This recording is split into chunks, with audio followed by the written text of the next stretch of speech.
It can often feel like you need to make a trade-off in horror movies. If you want the fright factor, the gore, violence, hiding behind your hands type of terror, it can come at the cost of a deeper narrative focus. But then the horror movies, often redundantly referred to as elevated horror, that pack a meaningful punch when it comes to their stories, with underlying themes of mental illness, womanhood, or race and class, are so zoned in on the script that they forget they're meant to terrorize their audience. Masterworks like the films of Ari Aster balance both, but more often than not, it can be difficult to find a movie that can go both ways. Take Sinners, a colossal hit at the box office that was incredibly well made by Ryan Coogler, a powerful horror twist on racism in the American South. Still, it didn't fully deliver on the vampiric carnage it promised to frighten us with.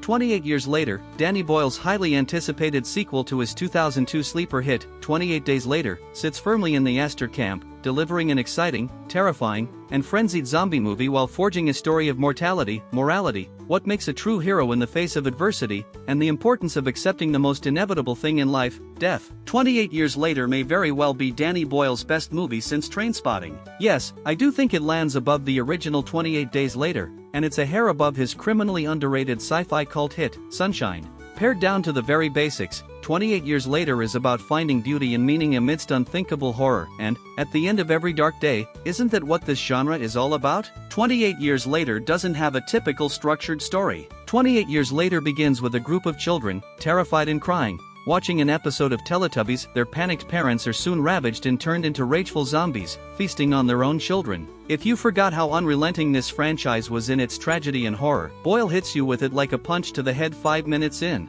28 years later, the United Kingdom and Ireland have been completely quarantined and left to fend for themselves. 12-year-old Spike lives on an island off the Highlands of Scotland in a relatively convivial and peaceful community. Certain people venture onto the mainland over a rocky footbridge for resources. Spike's father, Jamie, is a skilled marksman and fearless fighter, and he's keen to make his son into the same man of steel. His mother, Isla, is bedbound and delirious with memory loss from an unknown illness that can't be treated as there is no doctor on the island. It's Spike's first time going to the mainland with his father, and the town celebrates it as a joyous rite of passage. There, they first meet a variant of the zombies that crawl at a snail's pace and are easy to kill. But then they have a run-in with the terrifying, rabid, and fast ones we've seen before, led by the Alpha, their terrifying leader. Spike then learns that there's a doctor on the mainland who could help his mother, and despite the horrors he's just been exposed to, he's desperate to get Isla the help she needs. I'm being intentionally vague about the structure of the narrative, as it was a wonderful experience not being able to tell where the story was going. The trailers have also been purposefully veiled in what the entire story revolves around,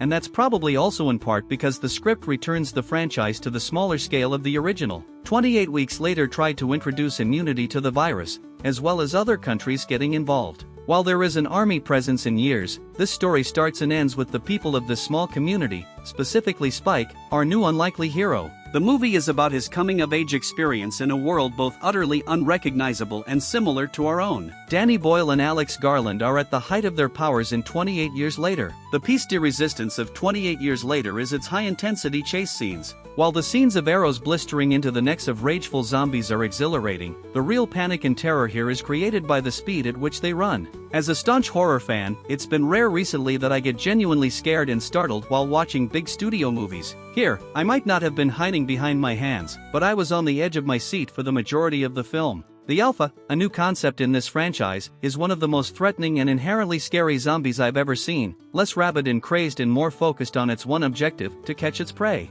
This installment is also a lot more violent and gory, intestines flying around the place, decapitated heads with the spine still attached, and enough splattering blood to satisfy Eli Roth. It's by no means the bloodiest movie on offer, but for casual horror lovers, expect to be pushed to your limits. Boyle's directorial style skips past his Oscar contenders and even the original 28 Days Later to his magnum opus, 1990's AXS Trainspotting. 28 Years Later feels like a coming-of-age teen story, an end-of-the-world horror movie, and a spiritual journey for meaning all at once. It's the same genre mixing of Trainspotting that feels both chaotic and purposeful, as Boyle ensures every choice, cut, and atmospheric shift is perfectly timed and executed. He's aided here massively by editor John Harris, a perfect choice for this mishmash of ideas, as his filmography includes movies of all styles and thematic ideas, from Layer Cake to Boyle's Trainspotting 2 to The Descent. The surrealism swirls with the brutality of the situations the characters find themselves in is perfectly encapsulated in the movie's most gorgeous-looking and terrifying scene. Spike and Jamie are running from the Alpha across the rocky bridge, and Boyle turns the sky into a purple-tinged starry galaxy, a backdrop straight out of a Disney film that's oddly perfect for the movie's most petrifying scene. Shots of Spike and his father embarking to the mainland are sliced and diced with archival footage of wars past and reconstructed scenes of horseback knights riding into battle. Harris's work on The Descent comes into great effect with some truly creepy red-tinged night vision scenes. It's as if Boyle has been waiting to expel his style to its fullest for the past 30 years, having wasted it on twee rom-coms like Yesterday and restraining it for Hollywood award contenders a la Steve Jobs. It's wonderful to see the auteur return to a project that allows him to let his freak fly and masterfully paint his canvas with different colors and varying strokes. And then comes in Alex Garland, who manages to ground Boyle's bombastic style with another of his philosophical stories. 28 years later isn't taking on the world's biggest issues like in Civil War, nor is it operating in a sci-fi universe akin to the one in Annihilation. Garland's script revolves around a young child reckoning with the truth of the remnants of the world that has been savaged by death and despair on an unthinkable level. 28 Days Later stayed close to the tried and true ethos most zombies have kept. Humans can be just as bad if not worse than the undead. But with The Last of Us being such a colossal hit, Garland and Boyle ensure that their story feels more evolved and fresh in this subgenre.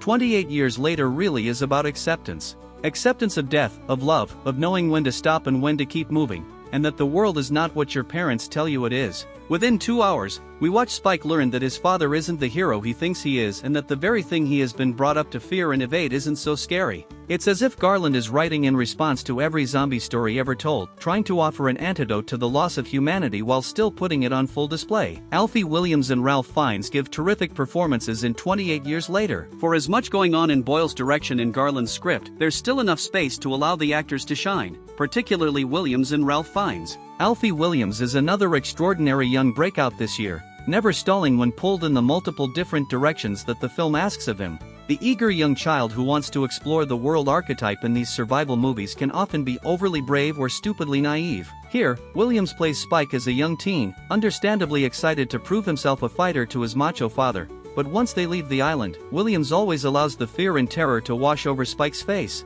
Comer gives a heart-wrenching performance as Spike's sick mother who never feels like a caricature or one note. Despite Isla often forgetting the basics of her son, Williams and Comer build a close chemistry that transcends Isla's memory loss to forge a tangible mother-son bond. However, it is Ralph Fiennes who, unsurprisingly, packs the biggest punch. As Dr. Kelson, Fiennes carries the brunt of the film's thematic weight on his shoulders. Fiennes is drawing on his dramatic, Shakespearean training to bring one of his most tender and intelligent characters ever, as he teaches Spike that life and death aren't the pinnacles of good and evil. The bigger ideas of Garland's script only really come alive once Fiennes enters, and it's his soft, theatrical musings on morality that make 28 Years Later such a standout in a saturated subgenre. As said before, 28 Years Later doesn't just feel like an epic zombie movie or a deeply personal story set against an otherworldly situation. It does both of these things expertly. But what I was most touched by was its basic ethos being such a simple but effective reflection of the horror genre in general. Fiennes Dr.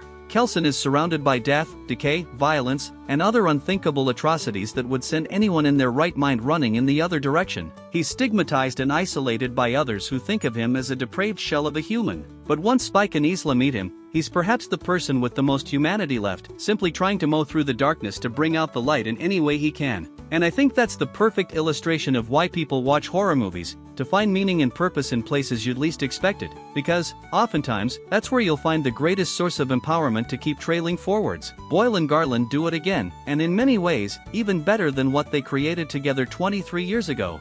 An exciting and terrifying horror movie, a fresh and nuanced entry into the zombie catalog, a mesmerizing philosophical tale, all packed into a coming-of-age structure. 28 Years Later is one of the best zombie horror movies we've been given in years. 28 Years Later comes to theaters on June 20th.